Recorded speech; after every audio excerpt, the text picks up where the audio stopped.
Hello guys, welcome back to my channel. ఈరోజు మన recipe వచ్చేసి పల్లీ పచ్చడి. ఇది అందరికీ తెలిసే ఉంటుంది, బట్ స్టిల్ నా స్టైల్లో ఒకసారి ట్రై చేయండి, చాలా బాగుంటుంది. ముందుగా 1/2 kg టొమాటోస్లోకి మీ స్పైస్ లెవెల్కి తగ్గట్టు పచ్చిమిర్చి వేసుకొని ఆయిల్ వేసుకొని ఉడకపెడుతూ ఉండండి. ఈలోపు ప్యారలల్గా పక్కనే పల్లీని డ్రై రోస్ట్ చేసుకోండి. అవి డ్రై రోస్ట్ చేశాక వాటిని కొంచెం సేపు ఆరబెట్టండి. తర్వాత మనం ఉడకపెట్టుకుంటున్నాం కదా టొమాటోస్లోకి, వాటిలోకి కొంచెం చింతపండు యాడ్ చేయండి. అది కూడా ఉడుకుతూ ఉంటుంది. ఈలోపు మనం పక్కన ఆరబెట్టుకున్న వాటికి పొట్టు తీసి పెట్టేసుకోండి.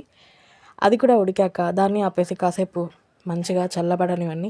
ఈలోపు నేను అప్పడాలు వేసుకుంటున్నాను, ఎందుకంటే పచ్చడి ఉందంటే ఖచ్చితంగా అప్పడాలు ఉండాల్సిందే, లేకపోతే అస్సలకి పోదు. అందుకే సో 2 ఆరిపోయాక ముందు పల్లీలు తీసుకొని మిక్సీ జార్లోకి, తర్వాత కొంచెం రాక్ సాల్ట్ తీసుకొని మిక్సీ పట్టుకోండి. ఆ పౌడర్లోకి టమాటా మిక్చర్ కూడా వేసుకొని మంచిగా మీకు ఏ లెవెల్ ఆఫ్ టెక్స్చర్ కావాలో అలా మిక్సీ పట్టుకోండి. పట్టుకున్నాక దాంట్లో కొంచెం రా ఆనియన్ అండ్ కొత్తిమీర వేసుకోండి, చాలా బాగుంటుంది. ట్రస్ట్ మీ గైస్, సబ్స్క్రైబ్ చేసుకోండి.